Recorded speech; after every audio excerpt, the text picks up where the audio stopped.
Hey guys, JJ here. This time with a video on the 5 most important things you need to do in sports betting to be profitable long term. Not going to sit here and jerk you off, jerk your chain.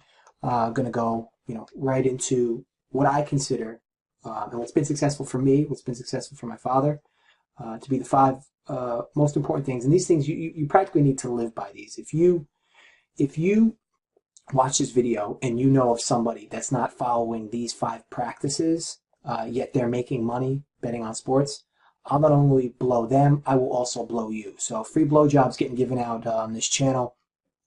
Just shoot a comment in below. I know XYZ, he doesn't do shit, what you mentioned, and he makes a ton of money a year betting sports. Free blowjob. Offers on the table. Without further ado, dive right in. Number 1 on the list would be pick a unit size and stay there. Now, sometimes people ask me, well, hey, what should my unit price be? Fuck if I know. How would I know what your unit price should be? I'm not in control of your financial assets. I'm not your financial advisor. Go to H&R Block and ask your accountant who's cooking money for you. Ask him what your unit price should be. What your unit price should be something that you're comfortable betting, something that you're not going to lose sleep over, something that isn't going to put the kids' college at risk. It's not going to put the retirement fund at risk.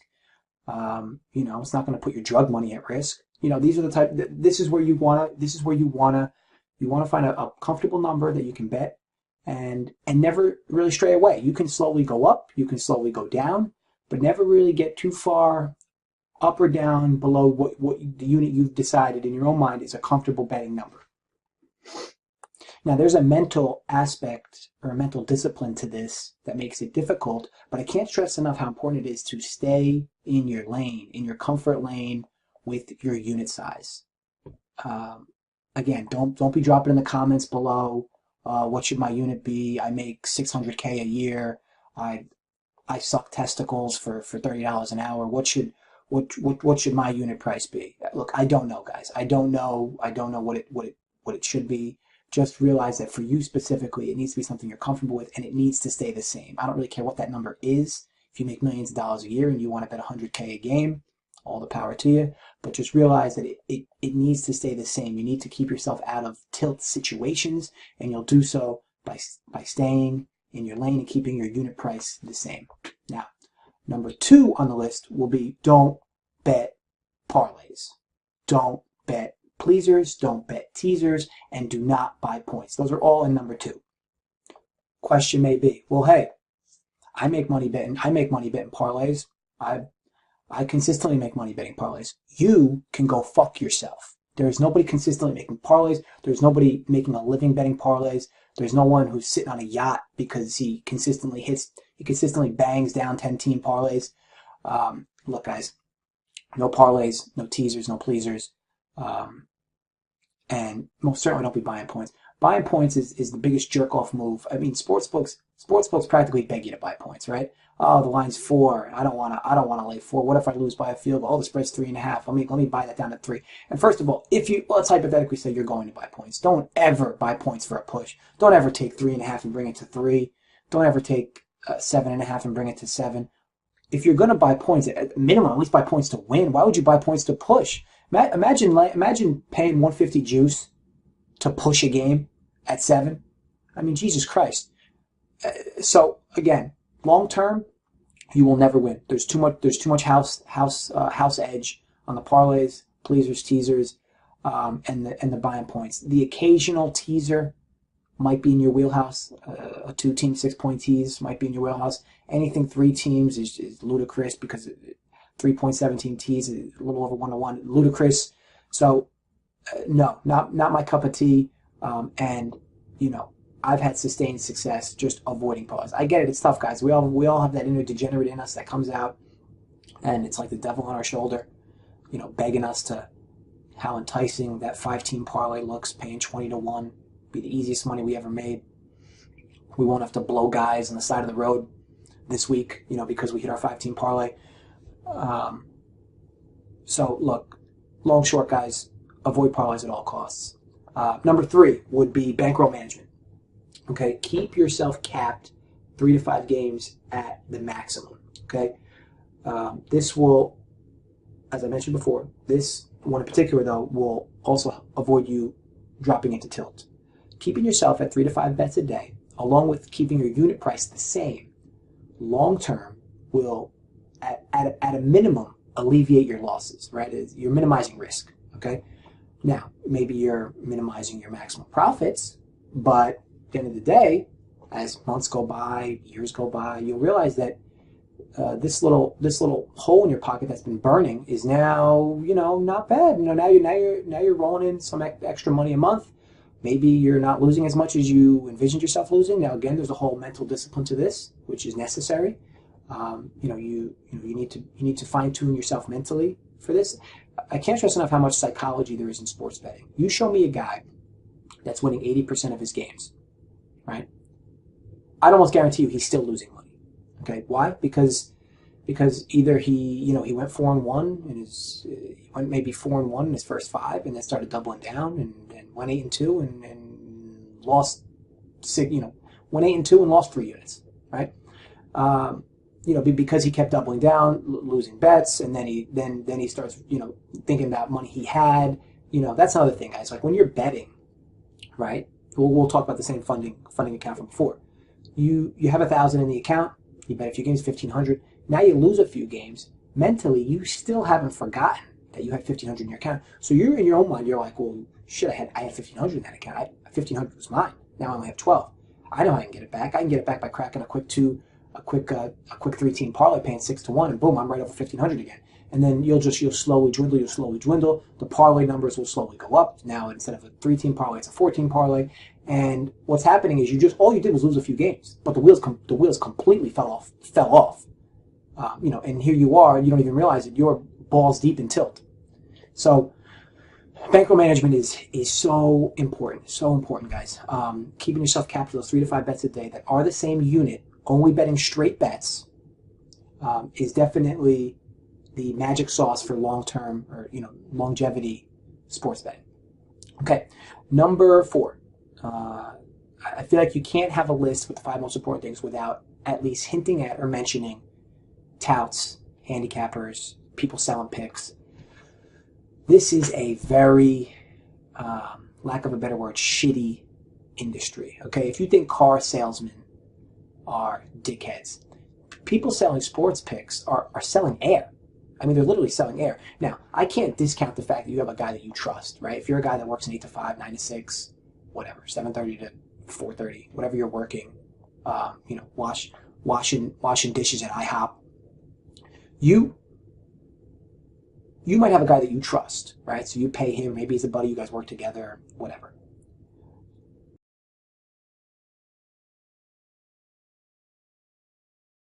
If you're paying somebody you trust, I'm okay with that to a certain extent. If that person you're trusting is consistently getting you a little above 52, 53%, some weeks you're winning money, some weeks you're losing money, but you're not like paying him and still burning a hole in your pocket. Guy you trust, I'm fine with. It's the other 99.9% of the industry that leaves an awful taste in my mouth. Be very careful who you are buying picks from. This industry is completely shady, and it's all air. It's all air. Because if you're selling picks that well, why do you need my $20 for your next 10 picks? Why do you need my $100 for your next 100 picks? Right? If it's that well. Now, and this is I'm talking if you're cold call, if you're accepting a cold call, or you're looking on a website and you're seeing these touts, and you're like, oh wow, this guy must be really good. It's all smoke and mirrors. It's all smoke and mirrors. So look, avoid handicappers that you're paying picks for. Avoid touts at all costs, because you got to win at 52.5% anyway. If you're now paying a portion of that to a tout or a handicapper, it's bringing that number up. It could be 53% now. It could be 54%, and don't be buying into people's steam. It's an awful industry in this regard. The fact that there's all these people that just sell nonsense, and you gotta be smart enough to avoid it and dodge it. There are smart people. There are people that will have your best interest in mind. Just realize that more often than not, 99% of the time, this is not the case, and It's some guy sitting in his mom's basement with lubricant and Vaseline next to his keyboard, just typing away, betting dollar three-way hockey lines, saying he's betting 100K a game and get my 25 unit play of the decade. It's all bullshit, guys, and it's honestly, please do yourself a favor, do your own research or pay somebody that you legitimately trust, not some newbie selling picks on sportspicks.com or some bullshit like that. Last but not least, the fifth thing is the number is always right. And what I mean by that is the number is the most important part of the bet. Okay, you'll hear somebody say all the time, "Oh my God, the Patriots are playing the Jets. The Patriots are going to blow them out. I'd love to bet the Patriots." They don't even know the number. They just want to blindly bet the Patriots. They don't even know the number. They don't even know the price. These are people you just know are ignorant. They don't know what they're talking about. I wouldn't even say naive because they don't know what they're talking about at all, and they're choosing to speak on that behalf. You need the number is the most important part of a bet. Okay, people who know what they're talking about, you'll always hear them say, "I love this number. I love them at this number," or "I bet them in the line open at this number." The number is important. It's the most important part of the bet. Okay, people say all the time, "Oh, you know what? You can't make a living betting sports if you're going to consistently bet bad teams." Well, what if you're consistently betting bad teams with good numbers? I'd rather bet a bad team with a good number than a good team with a bad number, right? Same thing with totals. The number is the most important part. If you have any type of hint or any type of information where you have confidence that the line is going to move in one direction or the other, give yourself a favorable range on every game where you would bet side A and where you would bet side B, right? So if, let's say, again, I'll give you the hypothetical, New England's playing the Jets, right? New England's at home, New England's 2-touchdown favorite, right? So maybe you say to yourself, you know what? I would be willing to bet New England if New England was 12. I would bet the Jets if the Jets were 17. If the game falls anywhere in between, I won't bet the game. So as you're watching spreads throughout the week, on Thursday, you see a lot of Jets money come in, and boom, New England's minus 12. You crack them, right? Game falls 13. You win, no harm, no foul. And you won't even think of it. Like, you'll be like, maybe you walked in, you saw 12 and you just bet it, but like, you don't even realize you got the best number. And it's not so much about, you always need to get the best number. But like, if you like a side, you can bet it. I mean, at the end of the day, cash is king, right? A winning bet's a winning bet, whether you had the right number, the wrong number, or whatever. But long-term speaking, you need to have the right number. The number is the most important part of the bet. And this is true of all sports, because if it's not a number, it's a price. In baseball, it's a price, unless you're betting run lines. In tennis, it's a price. In football, it might be a number. In football, it might be a price if you're betting money line. But in basketball, it's a number. Same thing with college sports. The number is the most important piece. Don't let any cocksucker tell you different. Okay? And that is, once you take the psychological part out of it, just talking in the mathematical portion of it, the analytics portion of it, the number is by far the only thing that matters. I can't stress that enough. Just to recap here, guys, 5 things, most important tips for being profitable long-term in sports betting. Number 1 is find a comfortable unit and stay there. Your bets should always be consistent. They should always be the same amount. It should be the to-win amount should always be the same, 1 unit, which is whatever price you landed on for yourself. Don't ever stray away from that. Number 2 would be avoid parlays, avoid pleasers, avoid teasers, and avoid buying points. These are just extra juiced up bets that have extra house edge. You want to avoid these bets at all costs. Number 3, bankroll management. Bankroll management will, a means of bankroll management would be capping yourself to like 3 to 5 games a day. You don't have to bet 3 games, but I would never bet more than 5 games in a day. In doing so, you'll kind of keep yourself limited to no more than a 5-unit loss in a given day. And you'll find yourself more often than not. I always like to typically have odd numbers of bets. I'll try to have odd numbers because I always feel like at least in one way I could either win or lose, a unit. Because I feel like if you bet two games, you go 1-1. It's not a great feeling. If you bet 4 games and you go 2-2. I typically like to bet 1 game a day, 3 games a day, or 5. For the most part, it's usually 1 or 3. it's a numbers game, guys, in that less is more. Okay, 1-0 is better than 1-1. 2-1 is better than 3-2. 3-2 is better than 4-3. As you go on and on and on, you'll keep realizing that less is more. So if you really like a play, only bet the one. Don't force yourself to bet a second one so that you can win a little more. Because at the end of the day, like I said, guys, 1-1 is 1-0 is better than 1-0. 1-1. Number 4 is always be careful who you're buying picks from. You know, it's a shady industry. It's a shady industry. Again, I can just to reiterate, I can understand the guy that works a full-time job, that doesn't have time to research, that still wants to be in action and wants to feel like he's at least betting, quote unquote sharp action. Fine. You want to pay somebody that you trust for picks, understandable. But, you know, this random nonsense where you log in and you go on Reddit or you go on, you know, any type of sports betting website, you're looking for the hottest capper, or you're going on Twitter trying to follow, you know, find some steam. It's crazy. Find a guy you trust, find guys you trust, and then just rely on them for information.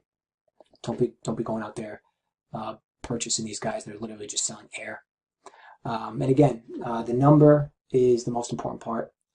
Guys who do this long term bet the number. They don't bet teams. They do this for all sports. They bet the price as well for sports that don't have, you know, specific numbers and spreads.